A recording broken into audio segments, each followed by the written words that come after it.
Hey everybody, welcome back to the channel. Thanks for tuning in. So I just pulled into my campsite here. I'm in the Sierras at about 8,000 feet. The snow just stopped actually, which for the third week of May is pretty incredible that we've got snow at all. So pretty stoked about that. But I want to take this moment and just give you a quick overview and a review of the Fireside Outdoors Firepit. So I originally found this fire pit through Jason with Primal Outdoors. In his channel, he used this fire pit quite a bit. Ironically, when I woke up yesterday and I looked at my phone, Jason had uploaded a video review of the fire pit. So I'm gonna keep this short and sweet, just kind of give you the highlights of what I like and just kind of one thing that I think could be improved. So big picture, Fireside Outdoors is a US-based company. This fire pit retails for right around $100, and I think it's just a little more if you get the cooking grate on the top of it.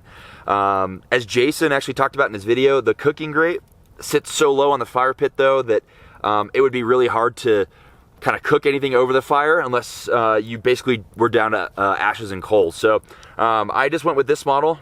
You kind of saw in the montage there what the setup is like. It's very simple. It only takes about a minute. Big picture, the reason why I went with something like this is that I do a lot of snow camping, and as you see here, it would be really hard to find a place to clear out in order to actually have a fire. Especially with a couple feet of snow on the ground, there really is no other option to get your fire elevated off the ground than something like this. Additionally, what I really like about it is that you get airflow underneath, which I think helps sustain the fire and burns it a lot cleaner.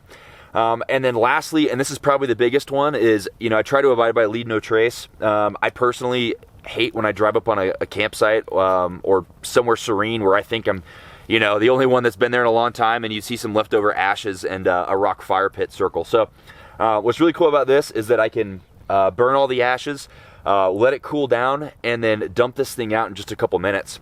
As you saw in a previous video where my wife, my son, my dog, and I went up to Shaver Lake just for an evening camp out, the fire pit cools down in about 2 minutes after dumping the ashes, which I think is a really, really cool feature. As far as construction, this thing's very sturdy. I'll be able to hold quite a bit of weight as long as the weight is centered on the mesh, which I'll get to in a minute.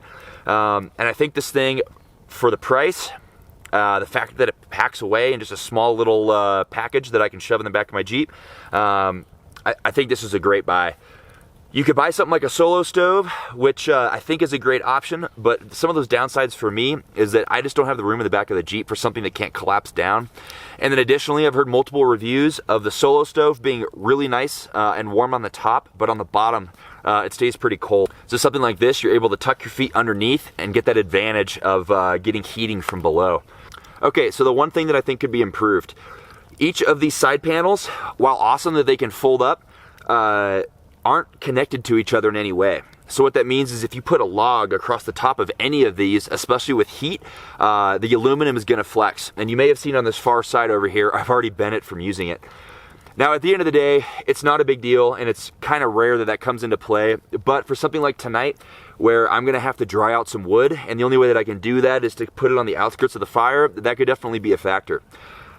I think they could improve this by somehow connecting each of these sides to give it a little bit of rigidity. But again, I think that's relatively minor, especially for the fact this thing's like $100. All right, that's the long and short of it. I think for $100, this is a great buy. This thing's gonna stay in my kit for a long time. It folds up smaller than a camping chair and allows me to have a fire basically anywhere. And then additionally, I can dump the ashes out once they're cool, and I can pack this back in my Jeep away in less than 2 minutes. Hopefully that was helpful, guys. Again, I highly recommend this. I'll put a link right up here at where you can buy this fire pit.